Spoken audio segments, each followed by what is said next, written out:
रामायण में मेघनाद का नाम अत्यंत पराक्रमी और मायावी योद्धा के रूप में लिया जाता है। वो लंका के राजा रावण और मंदोदरी का ज्येष्ठ पुत्र था। उसके जन्म के समय आकाश में बादलों की भयंकर गर्जना हुई। कहते हैं कि उसकी पहली पुकार भी मेघों की गूंज जैसी थी, इसलिए उसका नाम पड़ा मेघनाद। आगे चलकर उसने देवराज इंद्र को युद्ध में परास्त किया, तब उसे इंद्रजीत की उपाधि मिली, जिसका अर्थ है इंद्र को जीतने वाला। मेघनाद बचपन से ही असाधारण प्रतिभा का धनी था। उसने शस्त्र विद्या, वेद और तंत्र मंत्र का गहन अध्ययन किया। वो केवल बलवान ही नहीं, बल्कि अत्यंत बुद्धिमान और रणनीतिक योद्धा भी था। उसने कठोर तपस्या कर ब्रह्मा और भगवान शिव को प्रसन्न किया। ब्रह्मा से उसे ब्रह्मास्त्र का वरदान मिला और ये शक्ति भी कि यज्ञ पूर्ण होने तक वो अजेय रहेगा। शिव से उसे दिव्यास्त्र और अदृश्य होकर युद्ध करने की क्षमता प्राप्त हुई।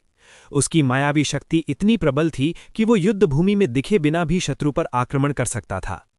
जब श्रीराम ने सीता की खोज में लंका पर आक्रमण किया, तब रावण की सबसे बड़ी आशा मेघनाद ही था। युद्ध के प्रारंभिक दिनों में मेघनाद ने अपनी अदृश्य शक्ति का प्रयोग करते हुए राम और लक्ष्मण पर नागपाश चला दिया। नागपाश के बंधन में बंधकर दोनों मूर्छित हो गए। वानर सेना भयभीत हो उठी, परंतु गरुड़ के आगमन से नागपाश का प्रभाव समाप्त हुआ और राम लक्ष्मण पुनः खड़े हो गए। ये देखकर मेघनाद समझ गया कि उसका सामना साधारण मनुष्यों से नहीं, दिव्य शक्तियों से है। इसके बाद मेघनाद ने निकुंभिला नामक स्थान पर यज्ञ आरंभ किया।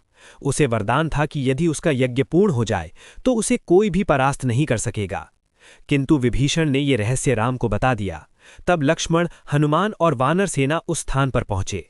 लक्ष्मण ने यज्ञ भंग किया और मेघनाद को युद्ध के लिए ललकारा। दोनों के बीच भयंकर युद्ध हुआ। आकाश में तीरों की वर्षा होने लगी। दिव्यास्त्रों की टक्कर से धरती कांप उठी।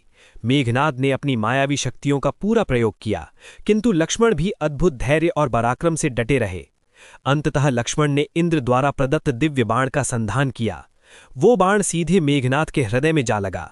मेघनाद वीर गति को प्राप्त हुआ। मेघनाद की मृत्यु रावण के लिए गहरा आघात थी। वो जानता था कि उसका सबसे शक्तिशाली योद्धा अब नहीं रहा। उसी क्षण से लंका की हार निश्चित हो गई।